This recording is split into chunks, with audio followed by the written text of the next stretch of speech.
My name is Valerie. I'm 44 years old, and I'm a high school English teacher from Columbus, Ohio. 6 months ago, I was lying in a hospital bed recovering from emergency surgery when my husband of 19 years walked into my room at 2:47 in the morning. He thought I was unconscious. He thought no one was watching. He thought he could finally get rid of the wife who'd become inconvenient. The wife standing between him and the life insurance policy he'd secretly increased 6 months before. What he didn't know was that the hospital had just upgraded their security system. Every room now had cameras, and every single thing he did that night was recorded in perfect, damning clarity. I watched that footage 3 weeks later, sitting in a detective's office, and I saw my husband, the man I'd loved for 2 decades, the father of my children, walk calmly to my bedside, look around to make sure no one was coming, and unplug my heart monitor from the wall. Then he sat down in the visitor's chair and waited for me to die. Before I tell you what happened next, I need you to do something for me. If stories about women who survived the unthinkable resonate with you, hit that like button and subscribe to this channel. Drop your location in the comments. I want to know where all of you are watching from. Trust me, you're going to want to see how this one ends. Now let me take you back to the beginning, because you need to understand how I ended up in that hospital bed and why the man I married tried to kill me. I met Richard Brennan at a bookstore in the summer of 1999. I was 23 years old, fresh out of my teaching credential program at Ohio State, about to start my first real job at a high school in Westerville. I was in the poetry section, Mary Oliver, my comfort reading, when a man's voice came from somewhere behind me. "Wild geese?" he said. "That's my favorite poem. You do not have to be good. You do not have to walk on your knees for 100 miles through the desert, repenting." I turned around and saw him for the first time. Richard was handsome in a classic, all-American way. Tall, broad-shouldered, with sandy hair and blue eyes that crinkled at the corners when he smiled. He was wearing a button-down shirt with the sleeves rolled up, and he was holding a copy of Hemingway in one hand. "Most men don't know Mary Oliver," I said, trying not to sound as flustered as I felt. "Most men are missing out." He smiled, and something in my chest fluttered. "I'm Richard. I'm an insurance adjuster, which sounds boring, but I promise I read more than actuarial tables." I laughed. "Valerie, I'm a teacher, which sounds noble, but mostly involves grading essays about what students did over summer vacation." "Let me guess. They all went to the beach and it was really fun. You've clearly read high school writing before." We talked for 2 hours that afternoon, standing in the poetry section while the bookstore slowly emptied around us. Richard was smart, well-read, and genuinely interested in my life in a way that felt rare and precious. He asked about my students, my dreams for my career, my favorite books. He remembered details I mentioned in passing and circled back to them later. By the time the store announced it was closing, I'd given him my phone number and agreed to have dinner with him the following Friday. I remember floating home that night, unable to stop smiling. I called Sandra the moment I got through my door, gushing about this wonderful man I'd met in the poetry section, this charming insurance adjuster who knew Mary Oliver and made me laugh and looked at me like I was the most interesting person in the room. "Be careful," Sandra warned me, though she was laughing too. "The charming ones are sometimes the most dangerous." "You're too suspicious," I told her. "Not every guy is hiding something." "I know. I just want you to be happy. Really happy, not just temporarily dazzled." I was happy. For 20 years, I thought I was happy. Looking back, I wonder how much of that happiness was real, and how much was just Richard showing me exactly what I wanted to see. Our first date was at a quiet Italian restaurant in German Village. Candles on the table, checked tablecloths. a violin player who wandered between tables playing requests. Richard ordered wine without being pretentious about it, asked thoughtful questions about my week, and made me laugh so hard at one point that I nearly choked on my pasta. "I like you," he said simply, walking me to my car afterward. "I like how you think. I like how you talk about your students like they matter. I like that you cried during that Mary Oliver poem when you were reading it to me." "I didn't cry." "Your voice got thick. Same thing." He smiled. "Can I see you again? Maybe Saturday? There's a used bookstore in Clintonville I think you'd love." I said yes. I kept saying yes. To Saturday, to the following week, to the months that followed. Richard was everything I'd hoped to find in a partner. Attentive, supportive, genuinely interested in my world. He came to my classroom to help me set up before school started. He read the novels I was teaching so we could discuss them. He met my parents and charmed them completely, helping my father fix his lawnmower while asking my mother for her pie recipes. "He's a keeper," my mother said after that first visit. "I can tell. The way he looks at you, that's real love, Valerie." I believed her. I believed everything. We dated for 2 years before Richard proposed. 2 years of Sunday mornings at the bookstore, discovering new authors together. 2 years of dinners where we'd discuss novels like they were mutual friends. 2 years of building something that felt real and permanent and safe. Richard met my parents that first Christmas, driving 3 hours to my hometown to spend the holiday with my family. My father, a retired factory worker who didn't trust easily, took to him immediately. "He looks you in the eye when he talks to you," Dad said, pulling me aside in the kitchen while Richard helped my mother set the table. "A man who looks you in the eye is a man you can trust." My mother was charmed by his manners, his ambition, the way he pulled out chairs and opened doors and sent handwritten thank you notes after every visit. "He's old-fashioned in the best way," she told me. "A gentleman. You don't find many of those anymore." Even my skeptical older brother Michael, who'd hated every boyfriend I'd ever brought home, admitted that Richard seemed all right. "Don't screw it up," he told me, which was Michael's version of approval. Richard's family welcomed me just as warmly. His mother, a widow who'd raised him and his 2 sisters alone after his father's death, hugged me the first time we met like she'd been waiting years for her son to bring someone home. "He talks about you constantly," she told me, showing me baby pictures and embarrassing stories while Richard pretended to be mortified. "Valerie this, Valerie that. I've never seen him like this with anyone." His sisters were protective but kind, questioning me about my intentions until they decided I was worthy of their brother. By our second Christmas together, I was as much a part of Richard's family as my own. Richard proposed on our second anniversary at the bookstore where we'd met, in the same poetry section where we'd first discussed Mary Oliver. He'd arranged everything in advance. The staff knew to leave us alone, to clear the area, to pretend to be shelving books while actually making sure no one interrupted.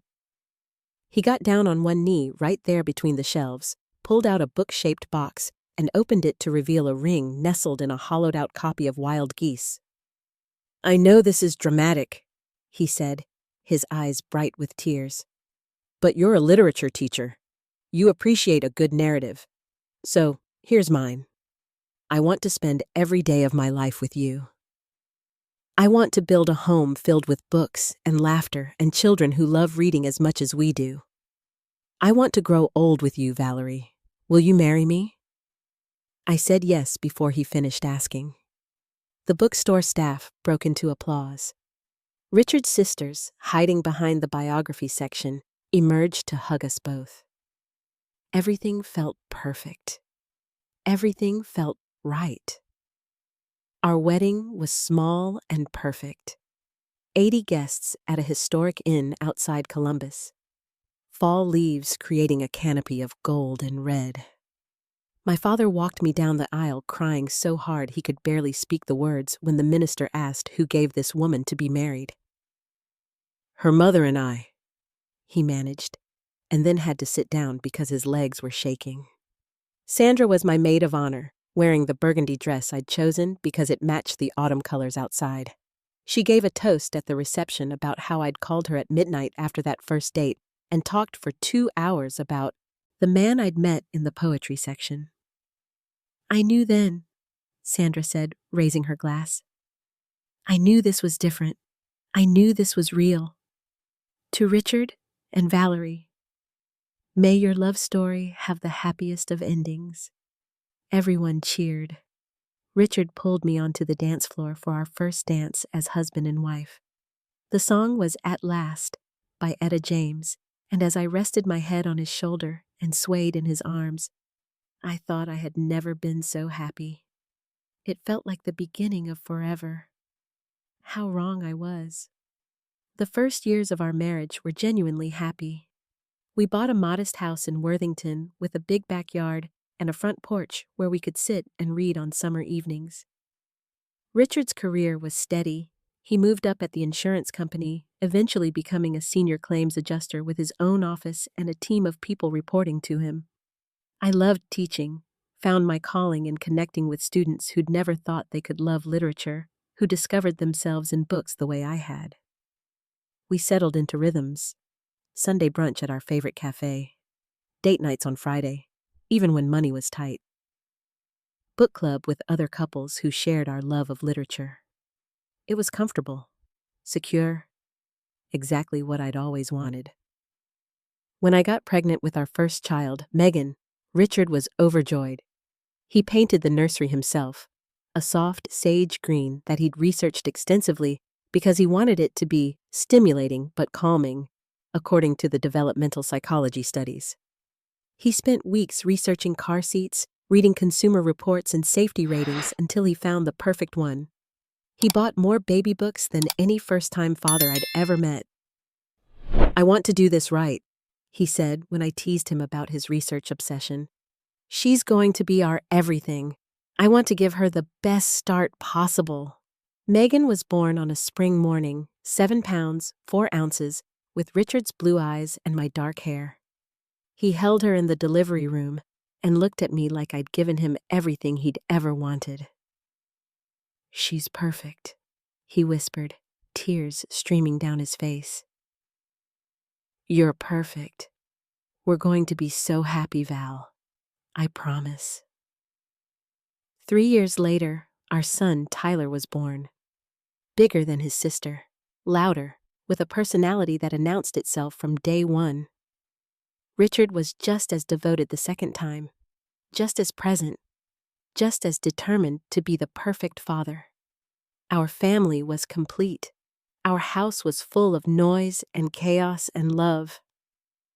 I thought I knew what the rest of my life would look like, raising our children, growing old with Richard, maybe traveling when they left for college, maybe retiring early to focus on writing the novel I'd always dreamed of. Looking back, I can see the hairline cracks that were already forming, small inconsistencies I explained away, moments of coldness I attributed to work stress. But at the time, all I saw was the life I'd built with the man I loved. I had no idea what he was capable of. I had no idea what he was planning. The first time I noticed something was different, Megan was 12 and Tyler was 9. It was a Saturday morning in November, the first real cold snap of the year, and I woke up to find Richard's side of the bed empty. This wasn't unusual. He often went to the gym early, but something felt off. A prickling at the back of my neck I couldn't explain. I found him in his home office, door closed, speaking quietly into his phone. When I knocked and opened the door, he ended the call abruptly, his face flushing. "Work thing," he said before I could ask. "Claims emergency. You know how it is." On a Saturday morning? "Insurance doesn't take weekends off, Val." There was an edge in his voice I wasn't used to hearing. "Did you need something?" Just wondering if you wanted coffee. I'll get my own later. He turned back to his computer, dismissing me. I stood in the doorway for a moment, trying to understand what had just happened. Richard had never spoken to me that way. Short, impatient, almost hostile. I told myself he was stressed. I told myself it was just a bad morning. I went back to the kitchen and made coffee for one. The second incident came a few weeks later. I was doing laundry and found a receipt in Richard's jacket pocket. A hotel room downtown one night, $247. We lived 20 minutes from downtown. There was no reason for Richard to need a hotel room. When I asked him about it, he laughed it off. Client dinner ran late. I'd had a few drinks, didn't want to drive. It seemed safer to just get a room. You didn't call me. It was 2 a.m. I didn't want to wake you. He kissed my forehead, casual and dismissive. Don't worry about it, Val. It's nothing. I wanted to believe him. I wanted so desperately to believe him that I shoved my doubts into a box in my mind and locked it tight. But the box kept rattling. The pattern that emerged over the following months was subtle but unmistakable once you knew to look for it. Richard started working late more often, 3 nights a week, then 4. He got a new phone and kept it with him constantly, password protected, never left unattended. He started going to the gym at odd hours, coming back looking not tired but energized, almost happy. Is everything okay with you two? My friend Sandra asked over coffee one morning. She'd known me since college, knew Richard almost as long.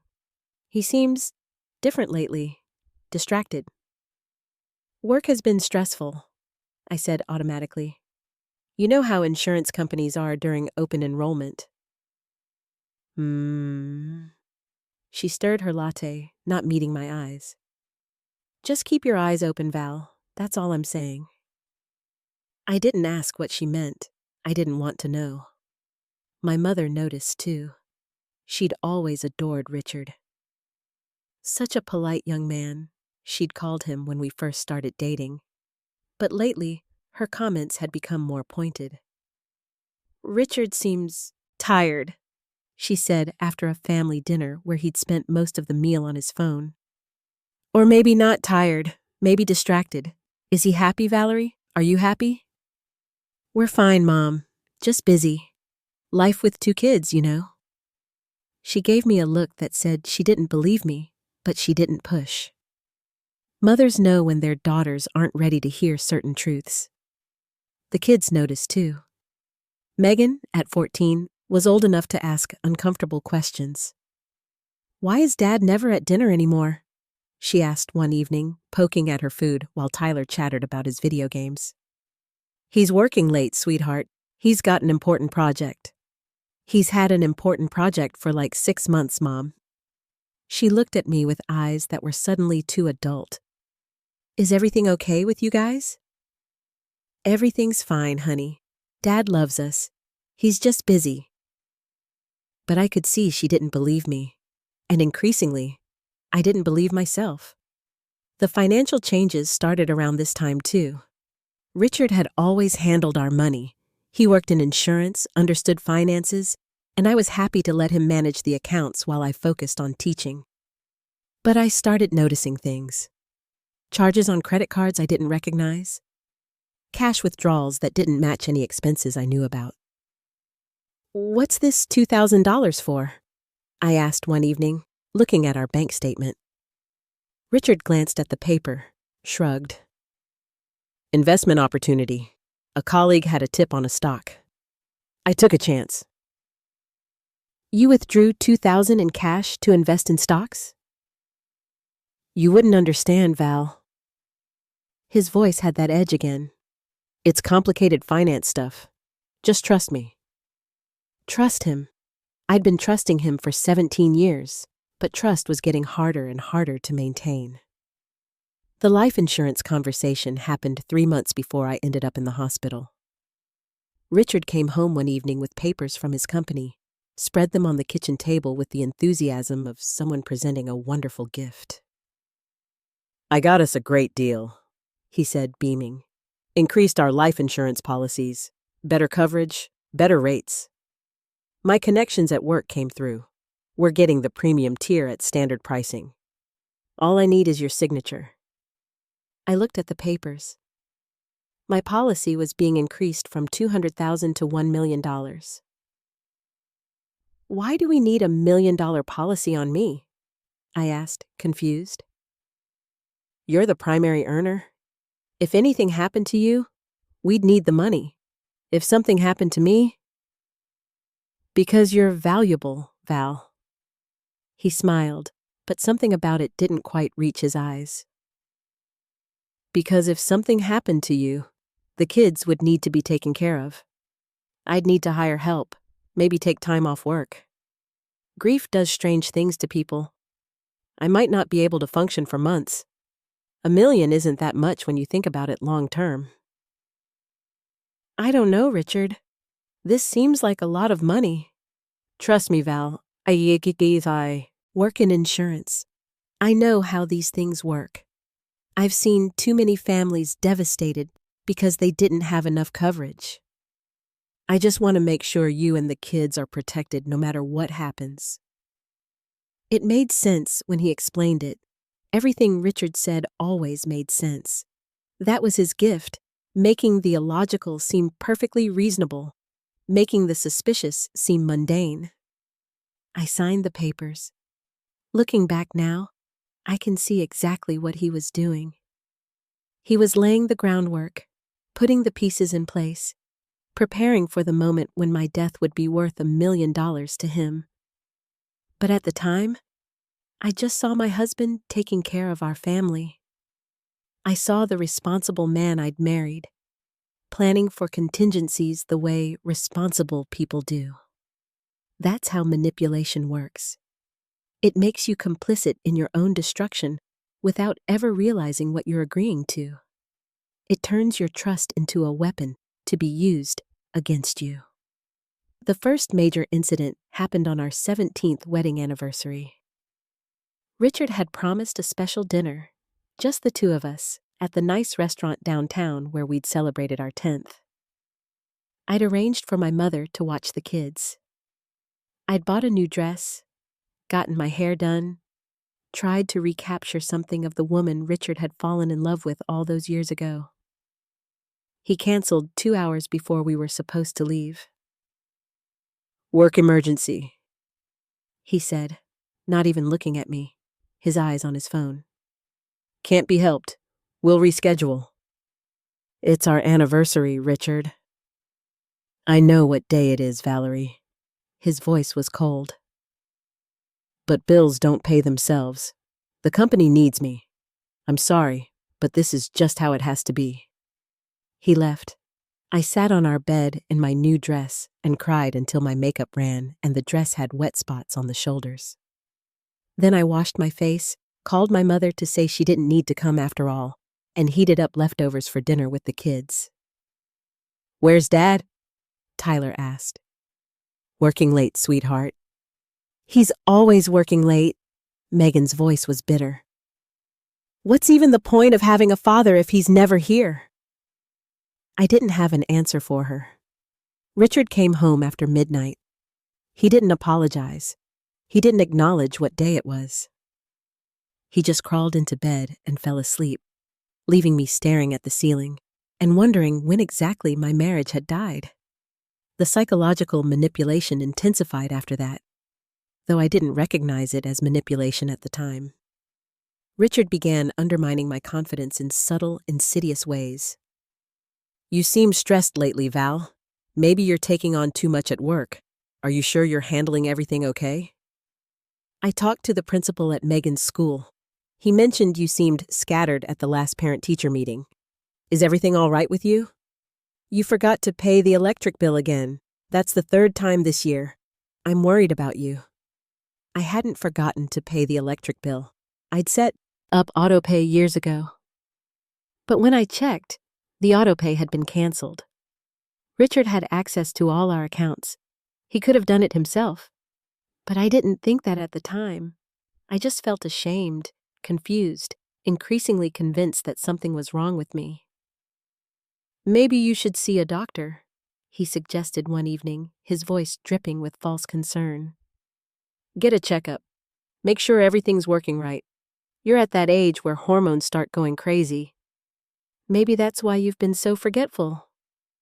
I made an appointment with my doctor. She found nothing wrong, but Richard wasn't satisfied. Get a second opinion, he said. Something's clearly going on. You're not yourself. I was myself. I was exactly myself.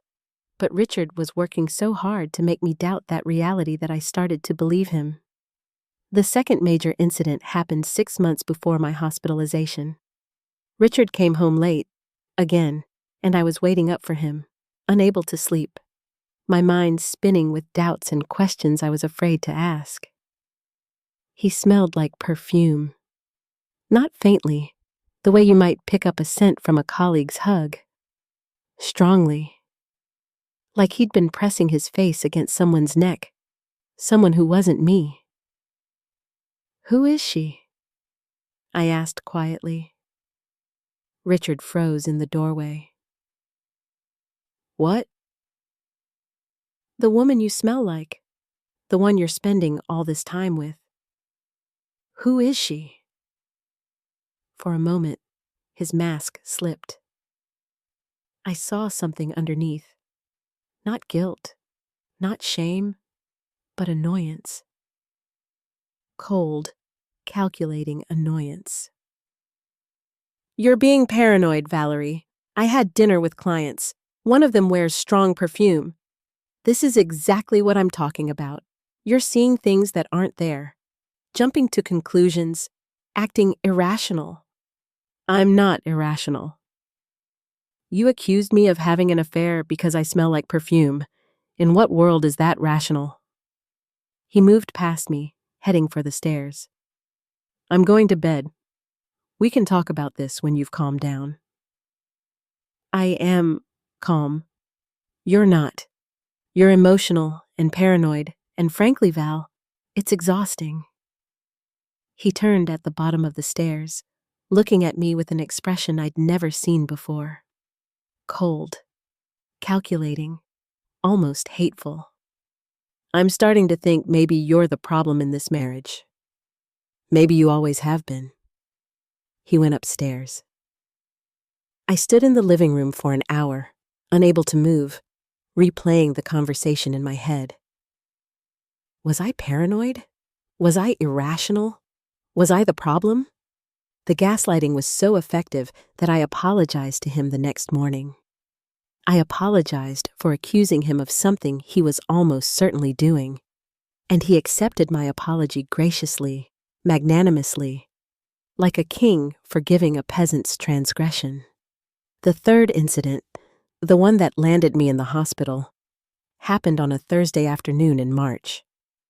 I was at school, in the middle of teaching a class on Shakespeare's sonnets, when I collapsed. One moment, I was standing at the whiteboard, writing about the volta in sonnet. 130. The next moment, I was on the floor, students screaming, the world narrowing to a dark tunnel. I woke up in the hospital with a doctor explaining that I'd had an acute allergic reaction. My throat had swollen. My blood pressure had dropped.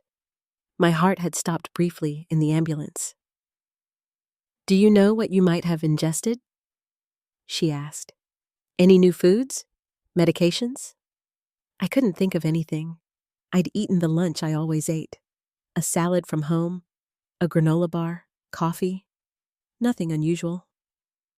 Richard arrived an hour later, his face a perfect mask of concern. He held my hand, spoke softly to the doctors, played the role of devoted husband so convincingly that even I almost believed it. I was so worried, he said when we were alone. When the school called, I thought my heart would stop. You can't scare me like that, Val. I don't know what happened. I didn't eat anything different. It doesn't matter. What matters is you're okay. He squeezed my hand. The doctors want to keep you overnight for observation. I'll go home, make sure the kids are okay. and come back in the morning. You're not staying? Someone needs to be with Megan and Tyler. They're scared too. He kissed my forehead. Get some rest. I love you.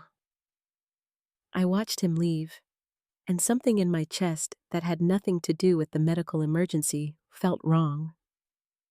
His concern had seemed genuine, but underneath it, I'd sensed something else. Something almost like satisfaction. If this story is resonating with you, if you've ever sensed danger from someone you loved but couldn't quite name it, please take a moment to hit that like button and subscribe. It helps more than you know, and trust me, you'll want to see how this ends. I didn't know it then, but what had happened to me wasn't an accident. The doctors eventually discovered traces of something in my system, something I should never have been exposed to, something that had been deliberately introduced into my food. Richard had tried to kill me once already, and when that failed, he decided to finish the job. The night he came to the hospital, the night caught on the security camera, was his second attempt. I remember fragments of that night. I was in and out of consciousness, the medication making everything dreamlike and strange. I remember the door opening. I remember Richard's face in the dim light, looking around carefully before approaching my bed. I remember the soft click of the heart monitor being unplugged from the wall. I remember thinking, in some distant, drugged part of my brain, something is wrong. But I couldn't move. I couldn't speak.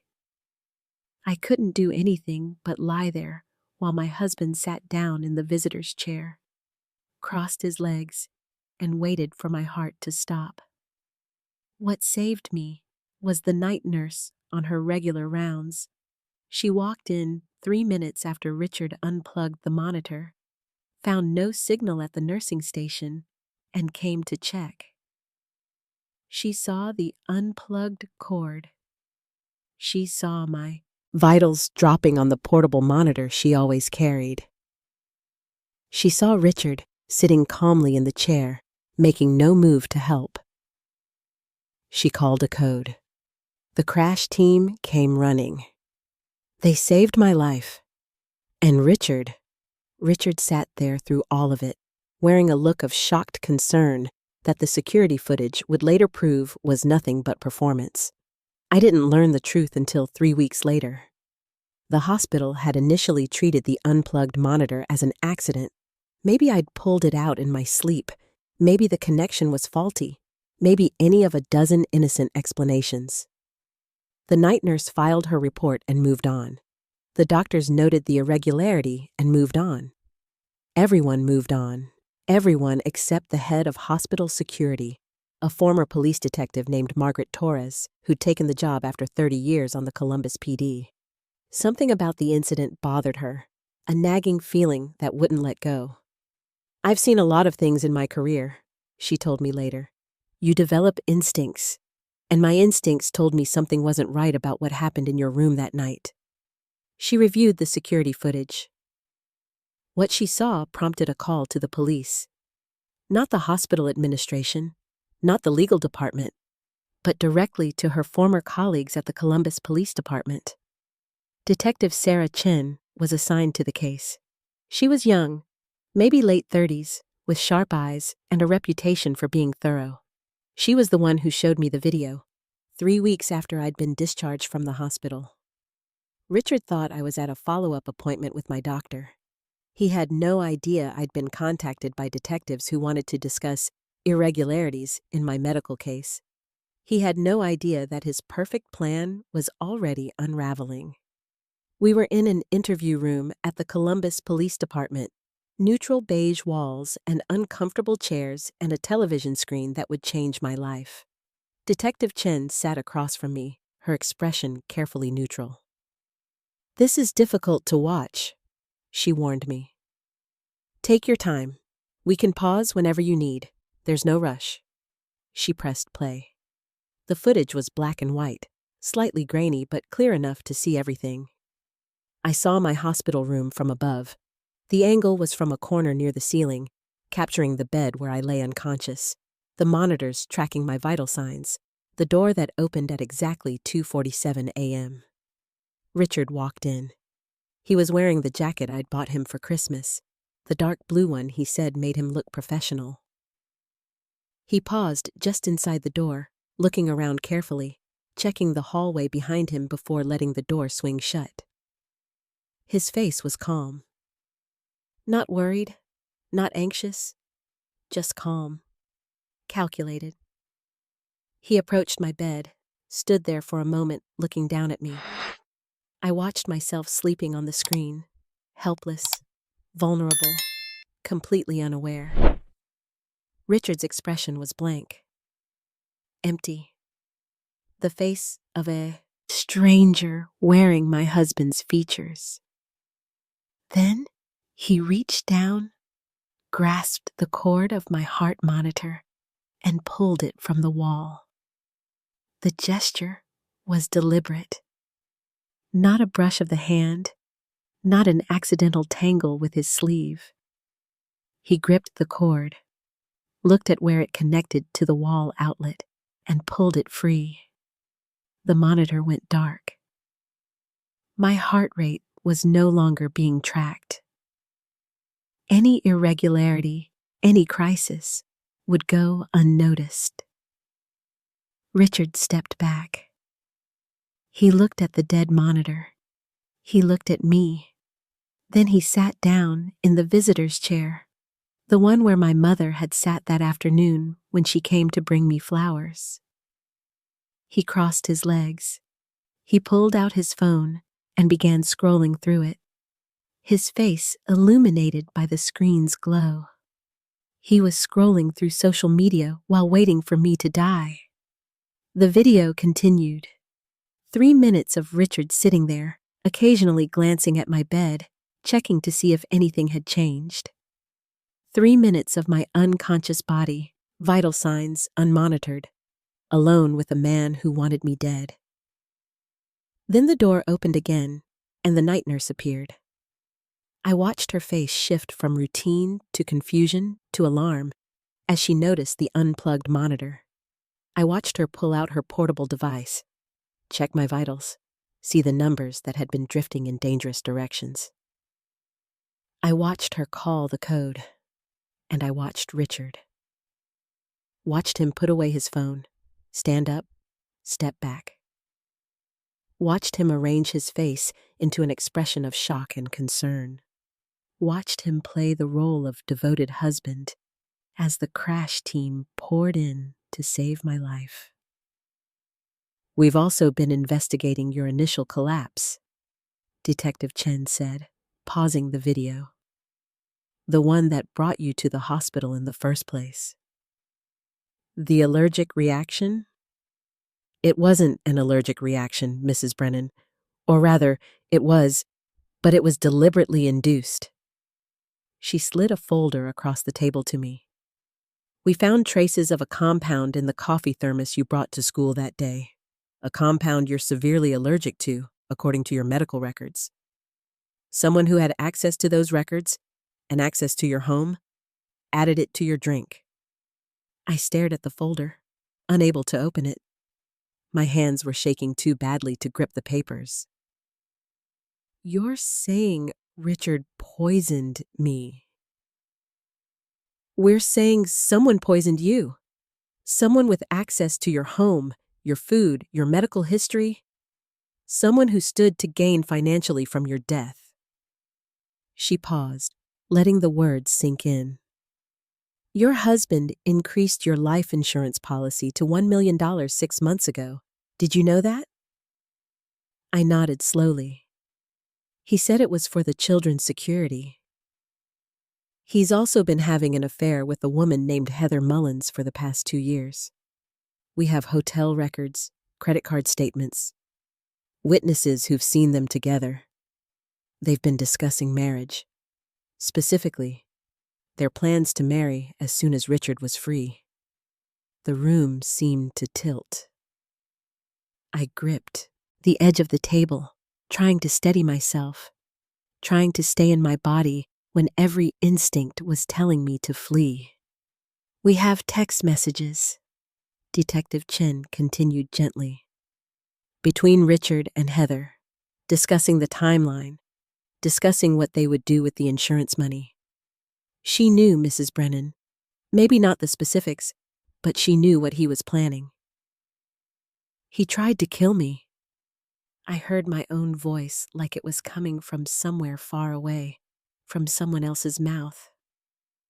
"He poisoned me, and when that didn't work, he came to the hospital to finish the job. My husband tried to murder me." "Yes," Detective Chen said. "That's what the evidence indicates." "I'm so sorry." I don't remember much after that. I remember crying, not just tears, but deep, body-shaking sobs that seemed to come from somewhere I didn't know existed. I remember Detective Chen's hand on my shoulder, steady and grounding. I remember signing something, a statement, an authorization. I don't know what. I remember being given tissues and water and time. I remember the moment when the shock started to recede and the rage began to rise. 19 years. 19 years of marriage, of building a life together, of raising children and sharing a bed and trusting someone completely. And the whole time, maybe not the whole time, but for years now, I'd been sleeping next to a man who was planning my murder. Every kiss goodnight, every "I love you," every anniversary dinner and birthday celebration and quiet Sunday morning, reading the paper together. All of it was a lie, a performance designed to keep me compliant while he positioned the pieces for my death. The arrest happened that evening. Richard was at home with the kids, eating the dinner my mother had prepared. She'd been staying to help while I recovered, when the police arrived. I wasn't there. I was at Sandra's house, where Detective Chen had taken me after the interview, but I heard about it later, in excruciating detail, from both of my children. "They put him in handcuffs, Mom." Megan's voice on the phone was shaking, tears and shock, and something that sounded like betrayal all mixed together. "Right in front of us, right in front of Grandma. They said he hurt you, that he tried to hurt you. Is that true? Did Dad really try to hurt you?" "Yes, sweetheart." I was crying too, unable to stop, unable to do anything but grip the phone and wish I could hold her. "I'm so sorry. I'm so sorry you had to see that. I'm so sorry any of this is happening. I don't understand.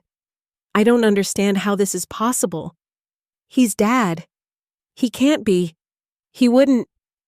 She couldn't finish the sentence. Neither could I. Tyler didn't call. Tyler sat in his room in silence for 6 hours, according to my mother, and refused to speak to anyone. When I finally got home the next day, he looked at me with empty eyes and said only one thing. "Is it true?" "Yes, honey, it's true."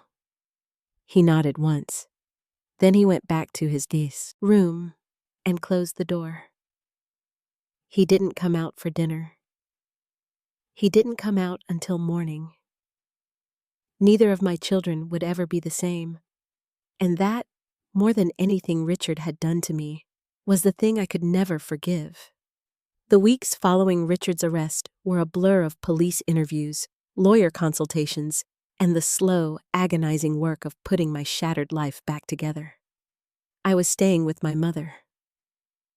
I couldn't go back to the house. Couldn't sleep in the bed I'd shared with a man who'd tried to kill me.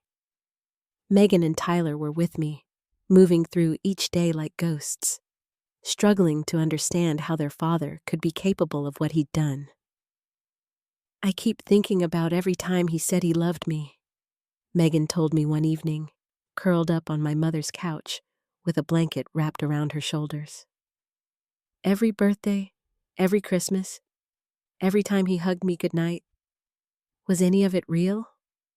Did he ever actually love us? I don't know, sweetheart. I wished I had a better answer, but I didn't.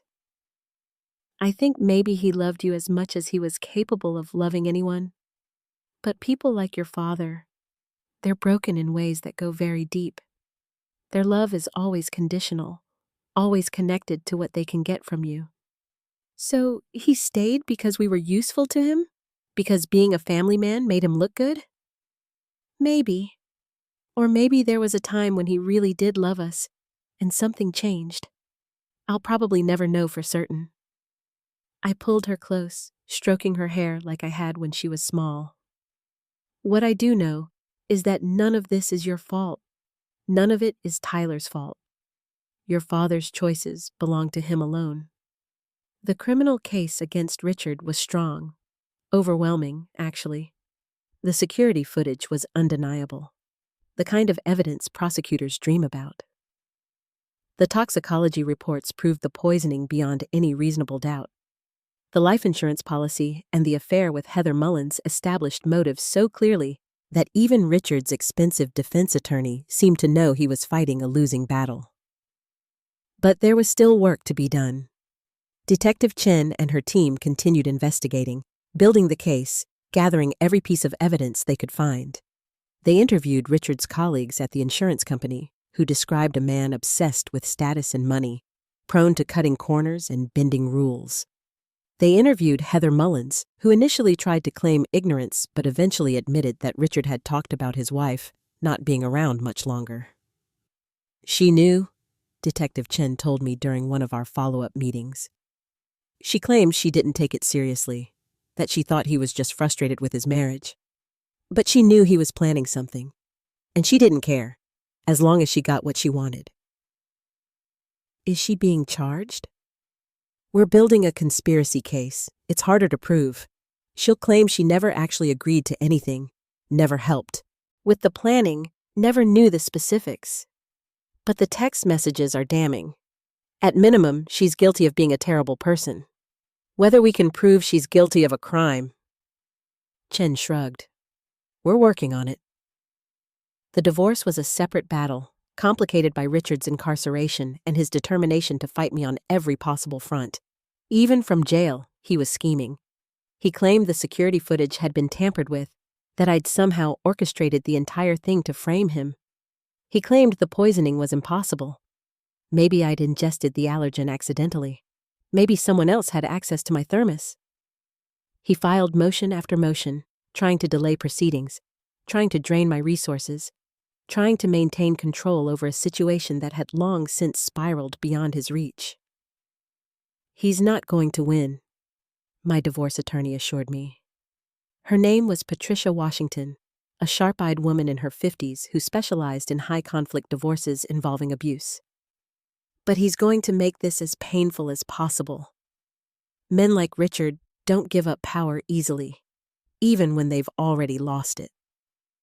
The most disturbing aspect of Richard's strategy was his continued attempts to gaslight me from behind bars.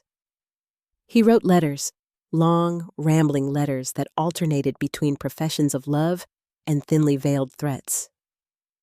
Letters claiming he'd been set up, that someone was framing him, that if I'd just come visit him in jail, he could explain everything.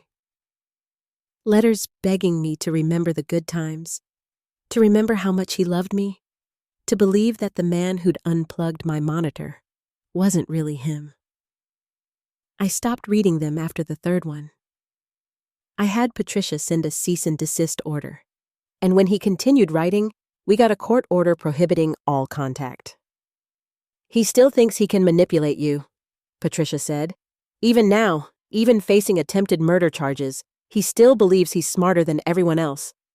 That's his weakness, Valerie, his arrogance. We're going to use it against him. The investigation into Richard's secret life revealed horrors I couldn't have imagined. The affair with Heather Mullins was just the beginning.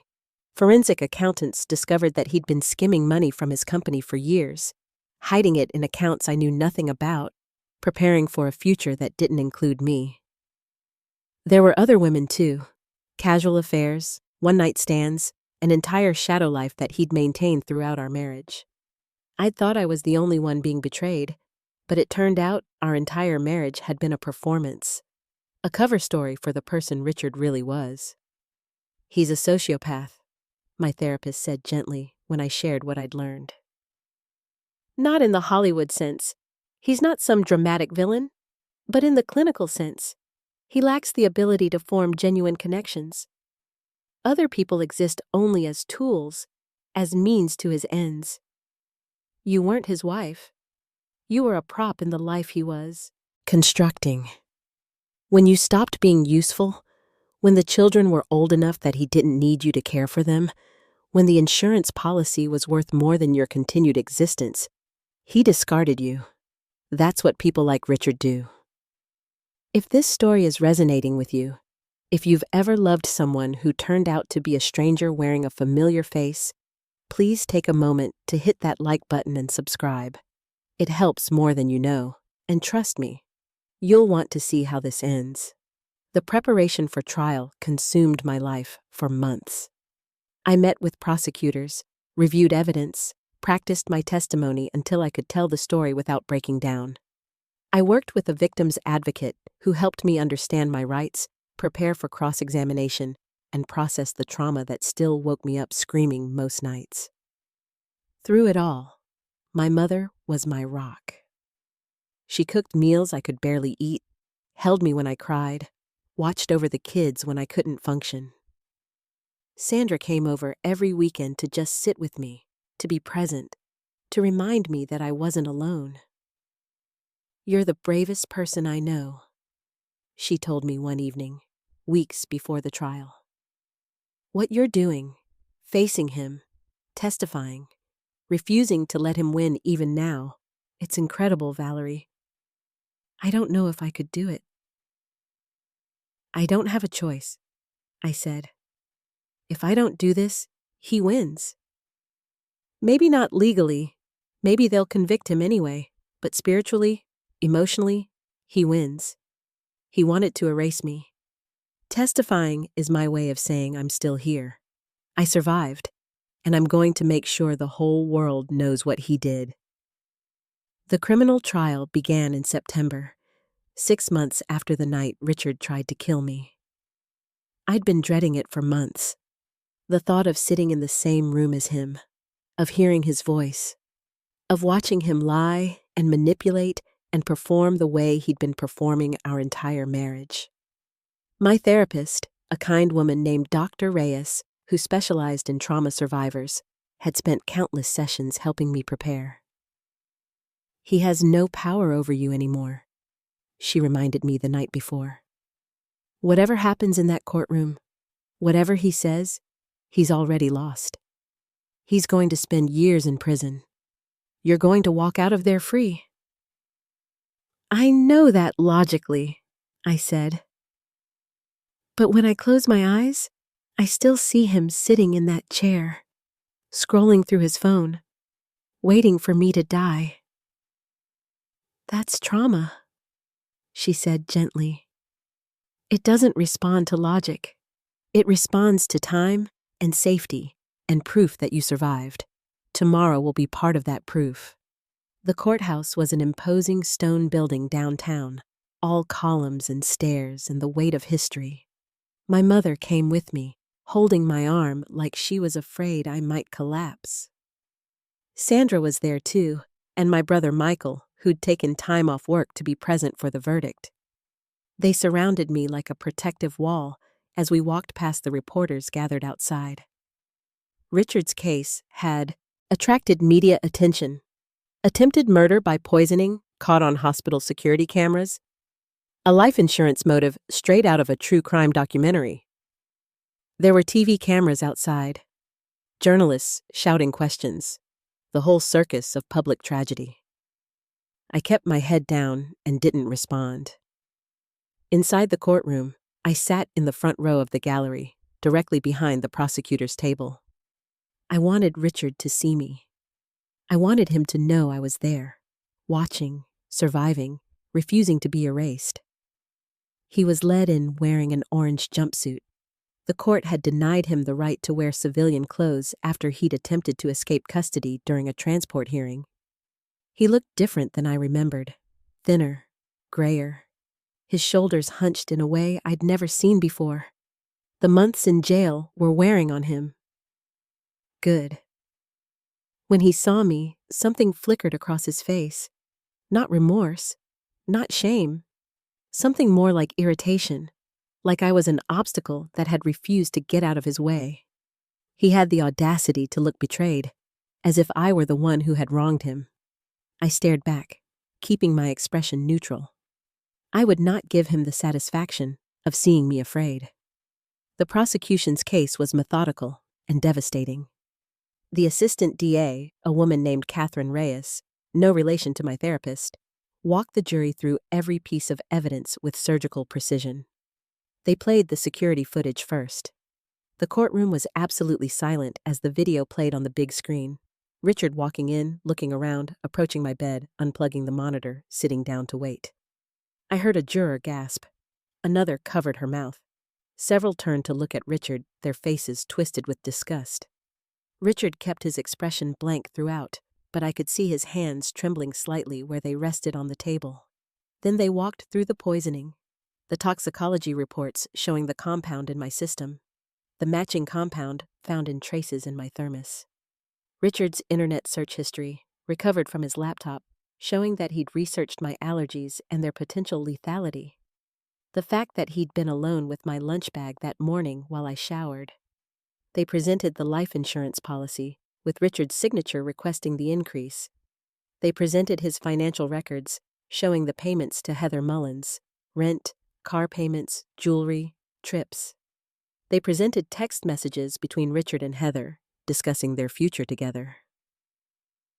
Soon, Richard had written 3 days before my collapse. It'll be over soon, and we can finally be together. I can't wait, Heather had replied. I'm so tired of sneaking around. I want to be your wife. You will be, Richard had written. I promise, she won't be a problem much longer. The prosecution called witness after witness. The night nurse who'd found me, explaining how unusual Richard's behavior had been. The head of hospital security, describing her instincts that something was wrong. Detective Chen, walking through the investigation in meticulous detail.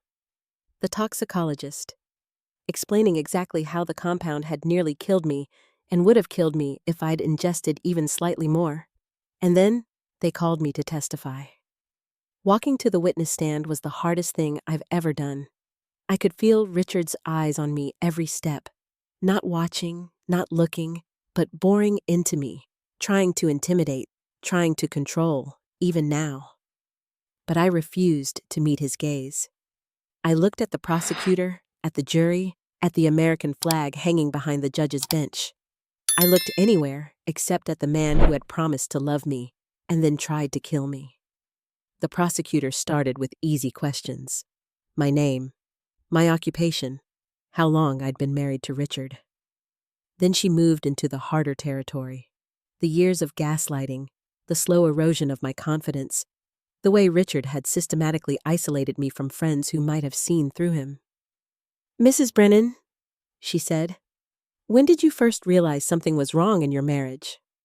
I told them about the red flags, the late nights, the locked phone, the distance that had grown between us like a wall. I told them about finding the hotel receipt, about smelling perfume on his clothes, about every small moment when my instincts had screamed that something was wrong, but I'd been too afraid to listen. And the night of March 14th, the prosecutor continued gently. The night caught on the security footage. Can you tell us what you remember? I was unconscious for most of it, I said. The medication made everything hazy, but I remember the door opening. I remember seeing Richard's face, just a glimpse, through the fog. I remember thinking something felt wrong, and then I remember waking up surrounded by doctors, with machines beeping and people shouting. Did you have any idea that your husband had tried to kill you? No. My voice cracked on the word. I trusted him. Even with all the problems in our marriage, I never thought he would. I had to stop, take a breath, steady myself. He was my husband, the father of my children. I thought he loved me. But he didn't love you, did he, Mrs. Brennan? No. I looked at the jury now, at their faces full of sympathy and horror. He wanted my life insurance money. He wanted to be free to marry his mistress, and he decided that killing me was easier than getting a divorce. I told them about my children, Megan and Tyler, who were staying with my mother during the trial, who were terrified and confused and trying to understand how their father could be a monster. I told them about the Mary Oliver poem Richard had quoted when we first met, how he'd used my love of literature to manipulate me from the very beginning. You do not have to be good, I recited, my voice breaking. You do not have to walk on your knees for 100 miles through the desert, repenting. I looked at the jury. He used those words to make me trust him. He used my passion, my beliefs, my hope for love. He weaponized all of it. Everything about Richard was a lie. Every single thing. The defense tried to shake me on cross-examination. Richard's attorney, a gray-haired man in an expensive suit who specialized in getting guilty people acquitted, suggested I was unstable, paranoid, that I'd imagined the gaslighting and exaggerated the manipulation. He suggested the security footage was ambiguous, that Richard might have unplugged the monitor accidentally, that his calm demeanor was shock rather than premeditation. Does this look accidental to you? The prosecutor asked during redirect, playing the footage again, pausing on Richard's face as he sat calmly scrolling through his phone while I lay dying 3 feet away. Does a man who accidentally unplugs his wife's heart monitor sit down and check Facebook instead of calling for help? The jury looked at Richard. Richard looked at the floor. Even his own attorney seemed to deflate slightly. The verdict came after less than 4 hours of deliberation. I sat in the gallery holding my mother's hand, Sandra on my other side, waiting for the foreman to speak the words that would determine the rest of my life.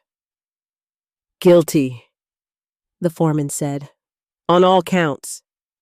The courtroom erupted. Reporters rushed for the doors. Richard's mother, sitting in the back row, burst into tears. Richard himself sat completely still, his face blank, like he couldn't process what was happening. But I could process it.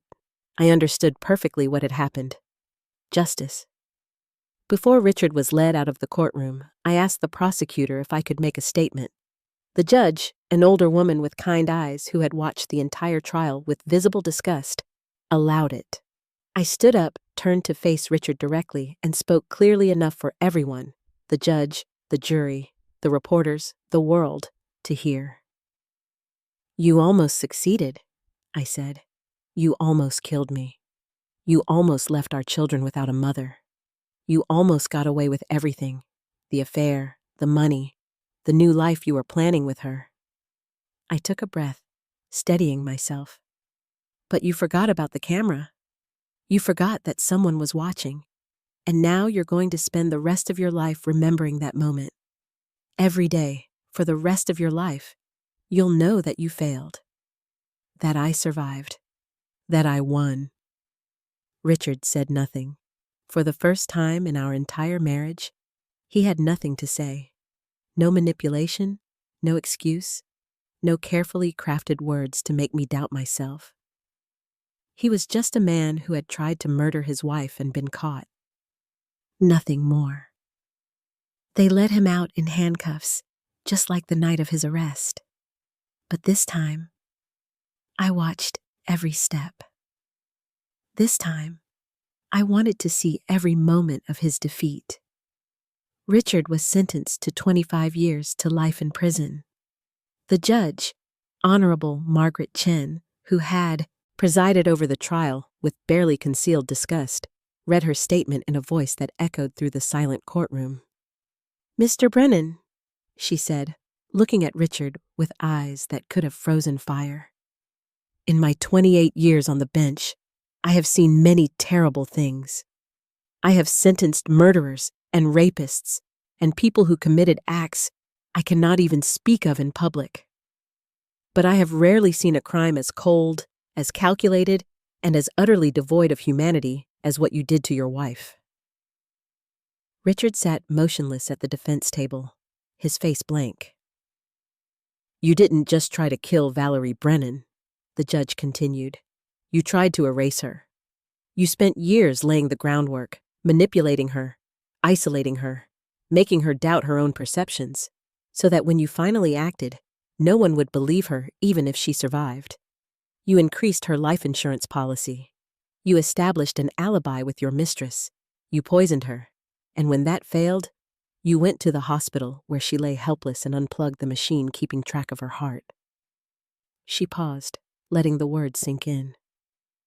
"And then you sat down and waited for her to die. You pulled out your phone and scrolled through it like you were waiting for a bus. That casual cruelty, that complete absence of conscience, tells me everything I need to know about who you are." The sentencing was everything I'd hoped for. 25 years to life, with no possibility of parole for at least 20 years. Richard would be in his mid-70s before he was even eligible to be considered for release. By then, Megan and Tyler would be grown, with families of their own. I would be old, but I would be free, and I would have lived an entire lifetime without him. Richard showed no reaction when the sentence was read. No remorse, no tears, no final plea for mercy. He'd maintained his innocence throughout, claimed until the very end that the evidence had been manufactured, that I was behind some elaborate conspiracy to destroy him. His delusions were impenetrable. They led him away in chains. I watched him go. This man I'd shared a bed with for 19 years, and I felt nothing except a deep, exhausted relief. It was over. The divorce was finalized while Richard sat in prison awaiting his transfer to a state facility. With his conviction, there was no custody dispute to speak of. No judge in the country would grant visitation rights to a convicted attempted murderer. I got everything. The house, full custody of the children, whatever remained of our finances after untangling the mess Richard had made. The house, I sold.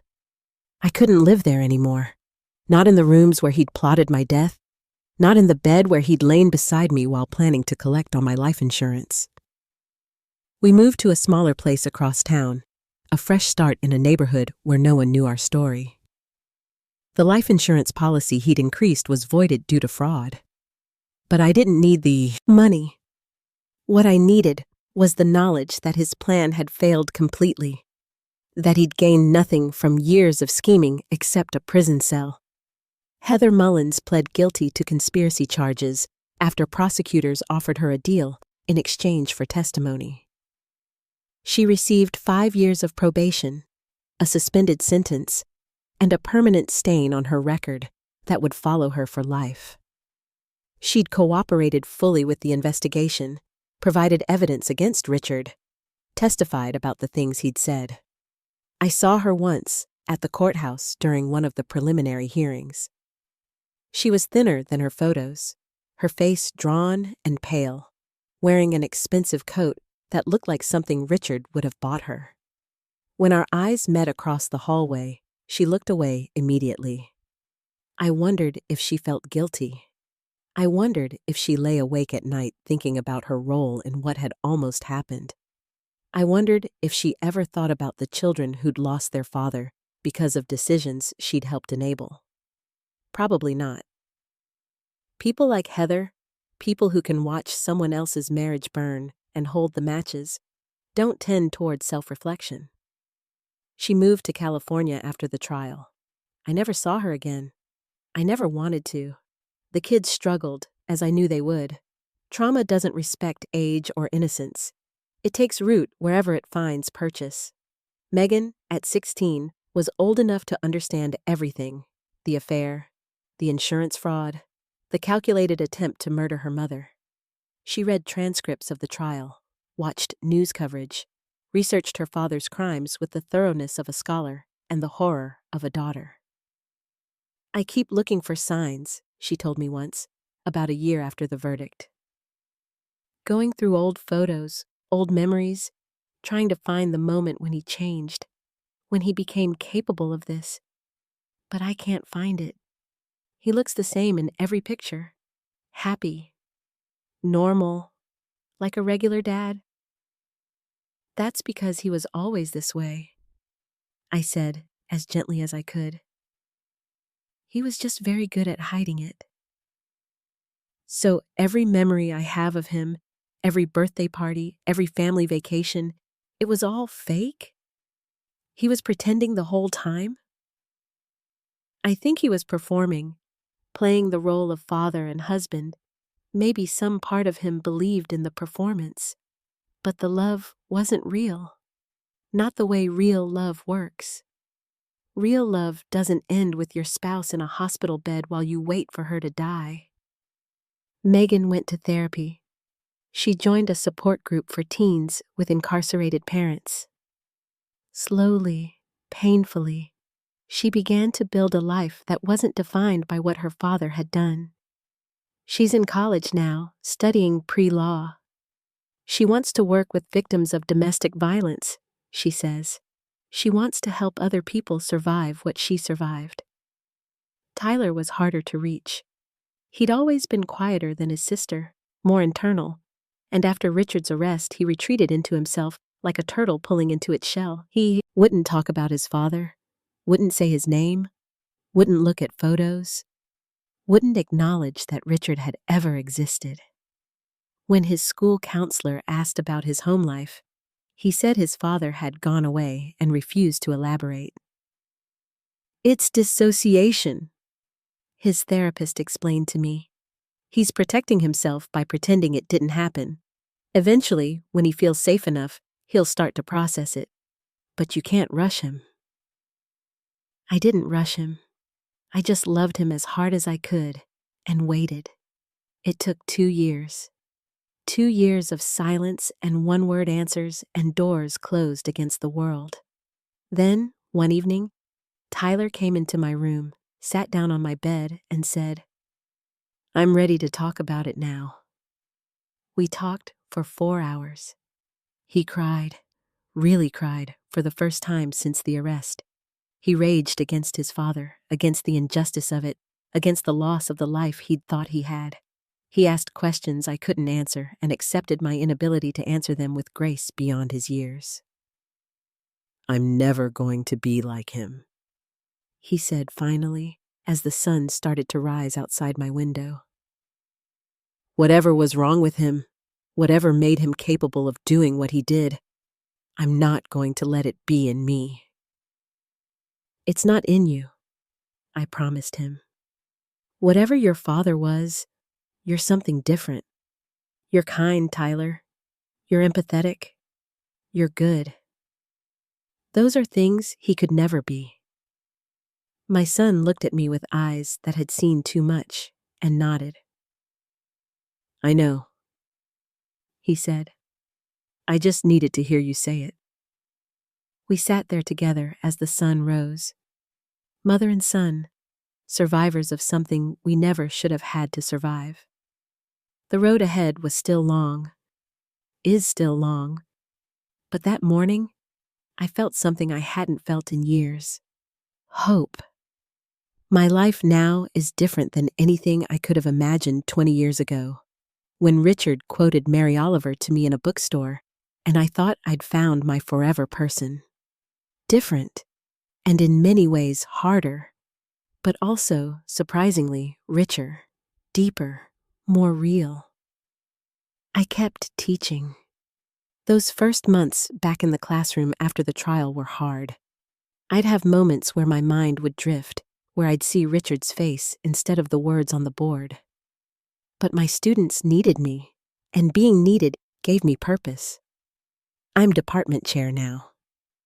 I started a creative writing club for students who need a safe space to process their emotions through words. My mother moved into a place nearby. She comes over for Sunday dinners, watches the kids when I need to be alone, provides the kind of uncomplicated love that Richard could never offer. Sandra is still my best friend, still coming over for wine and long conversations. I started dating again, after swearing I never would. Nothing serious at first, just coffee, conversation, the slow rediscovery that not all men are monsters. Then I met James. He's a widower who understands loss the way I do. We're taking it slow. But there's hope there, genuine hope, cautious and growing, for the first time in longer than I can remember. Richard still writes letters from prison. I don't read them. Whatever he has to say, it can't undo what he did.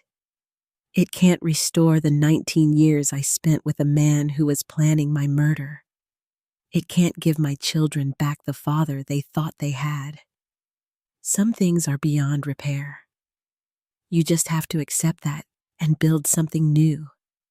If I've learned anything from this experience, it's that monsters don't announce themselves. They don't wear signs or speak in sinister tones. They look like husbands.